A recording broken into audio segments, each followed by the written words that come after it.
ಎಲ್ಲರಿಗೂ ನಮಸ್ಕಾರ. Welcome back to my channel. ನನ್ನ ಚಾನಲ್ನ ಸಬ್ಸ್ಕ್ರೈಬ್ ಮಾಡ್ಕೊಳ್ಳದೆ ನೋಡ್ತಾ ಇದ್ದರೆ ಪ್ಲೀಸ್ ಸಬ್ಸ್ಕ್ರೈಬ್ ಮಾಡ್ಕೊಂಡು ನೋಡಿ. ಹಾಗೆ ನಿಮ್ಮ ಫ್ರೆಂಡ್ಸ್ ಆ್ಯಂಡ್ ಫ್ಯಾಮಿಲಿಗೆ ಶೇರ್ ಮಾಡಿ. ಡೈಲಿ ತಿಂಡಿ ಮಾಡಿದರೆ ಯಾರೂ ತಿನ್ನಲ್ಲ. ಏನಾದರೂ ಡಿಫ್ರೆಂಟಾಗಿ ಚೆನ್ನಾಗಿ ಮಾಡಿಕೊಟ್ರೆ ಎಲ್ಲರೂ ಖುಷಿಯಿಂದ ತಿಂತಾರೆ. ಹಾಗೆ ಬ್ರೇಕ್ಫಾಸ್ಟ್ಗೆ ಅಥವಾ ಲಂಚ್ ಬಾಕ್ಸ್ಗೆ ಏನು ಮಾಡೋದು ಅನ್ನೋ ಟೆನ್ಷನ್ ಕೂಡ ಇರಲ್ಲ. ಅದಕ್ಕೆ ನಾನೊಂದು ಸ್ವೀಟ್ ಕಾರ್ನ್ ರೈಸ್ ಬಾತ್ ಹೇಗೆ ಮಾಡೋದು ಅಂತ ತೋರಿಸ್ತೀನಿ ಬನ್ನಿ. ಹಾಗೆ ಮಕ್ಕಳು ಲಂಚ್ ಬಾಕ್ಸಿಗೆ ಕೂಡ ತುಂಬ ಚೆನ್ನಾಗಿರುತ್ತೆ. ಅನ್ನ ಒಂದು ಮಾಡ್ಕೊಂಡು ಬಿಟ್ಟರೆ ಈ ರೆಸಿಪಿ 10 ಮಿನಿಟ್ಸ್ಗೆಲ್ಲ ರೆಡಿಯಾಗಿ ಹೋಗ್ಬಿಡುತ್ತೆ.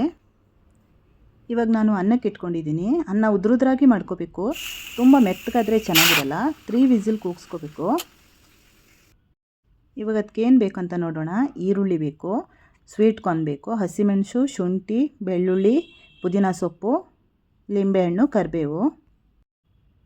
ಇವಾಗ ಒಗ್ಗರಣೆಗೆ ಸಾಸಿವೆ, ಜೀರಿಗೆ. ಇವಾಗ ಮಿಕ್ಸಿಗೆ 4 ಐಟಮ್ ಹಾಕಿ ರುಬ್ಕೋಬೇಕು. ಹಸಿಮೆಣಸು, ಶುಂಠಿ, ಬೆಳ್ಳುಳ್ಳಿ, ಪುದೀನ ಸೊಪ್ಪು ಇದಷ್ಟನ್ನೇ ಹಾಕಿ ಸ್ವಲ್ಪ ನೀರು ಹಾಕಿ ನುಣ್ಣಗೆ ರುಬ್ಕೊಳ್ಳಿ. ಇವಾಗ ಮಾಡ್ಕೊಳ್ಳೋಣ. ಒಂದು ಪಾತ್ರೆ ಇಟ್ಕೊಂಡು ಆಯಿಲ್ ಹಾಕಿ ಸಾಸಿವೆ ಜೀರಿಗೆ ಹಾಕಿ ಈರುಳ್ಳಿ ಹಾಕಬೇಕು. ಈರುಳ್ಳಿನ ಒಂದು 2 ಮಿನಿಟ್ಸ್ ಚೆನ್ನಾಗಿ ಫ್ರೈ ಮಾಡ್ಕೊಳ್ಳಿ. ಕರಿಬೇವು ಹಾಕಿ. ಈರುಳ್ಳಿ ಫ್ರೈ ಆದಮೇಲೆ ಸ್ವೀಟ್ ಕಾರ್ನ್ ಹಾಕಿ. ಸ್ವೀಟ್ ಕಾರ್ನ್ ಹಾಕಿ ಚೆನ್ನಾಗಿ ಫ್ರೈ ಮಾಡಿ ಮುಚ್ಚಿ ಇಟ್ಬಿಡಿ ಬೇಯೋಕ್ಕೆ. ಸ್ವೀಟ್ ಕಾರ್ನ್ ಬೇಯಬೇಕು. ಒಂದು 2-3 ಮಿನಿಟ್ಸ್ಗೆಲ್ಲ ಬೆಂದೋಗಿಬಿಡುತ್ತೆ ಅದು. ಇವಾಗ ಪುದೀನ ಸೊಪ್ಪು, ಹಸಿಮೆಣಸೆಲ್ಲ ಹಾಕಿ ರುಬ್ಕೊಂಡಿರ್ತೀವಲ್ಲ ಅದನ್ನು ಹಾಕಿ ಒಂದು 2 ನಿಮಿಷ ಚೆನ್ನಾಗಿ ಕೈ ಆಡಿಸಿ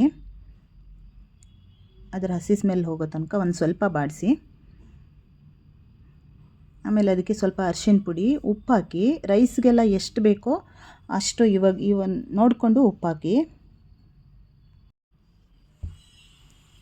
ಇವಾಗ ಅನ್ನ ಮಾಡಿಟ್ಕೊಂಡಿದ್ದೀನಿ. ಉದ್ರಾಗಿ ಅನ್ನ ರೆಡಿಯಾಗಿದೆ.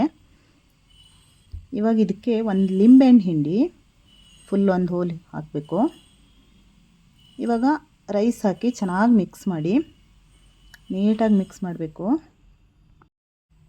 ಇವಾಗ ಘಮ ಅನ್ನೋ ಫ್ಲೇವರ್ಫುಲ್ಲಾಗಿರೋ ಸ್ವೀಟ್ ಕಾರ್ನ್ ರೈಸ್ ಬಾತ್ ರೆಡಿಯಾಗಿದೆ. ಮಕ್ಕಳಿಗಂತೂ ತುಂಬ ಇಷ್ಟ ಆಗುತ್ತೆ ಈ ರೈಸ್ ಬಾತು. ನೀವು ಕೂಡ ಟ್ರೈ ಮಾಡಿ ಈ ರೆಸಿಪಿ.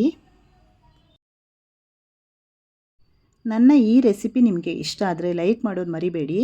ಹಾಗೆ ಪ್ಲೀಸ್ ಸಬ್ಸ್ಕ್ರೈಬ್ ಮಾಡ್ಕೊಂಡು ನೋಡಿ. ಮತ್ತೊಂದು ಹೊಸ ರುಚಿ ಜೊತೆ ಮತ್ತೆ ಬರ್ತೀನಿ. ಅಲ್ಲಿ ತನಕ ಥ್ಯಾಂಕ್ ಯು. ಬಾಯ್.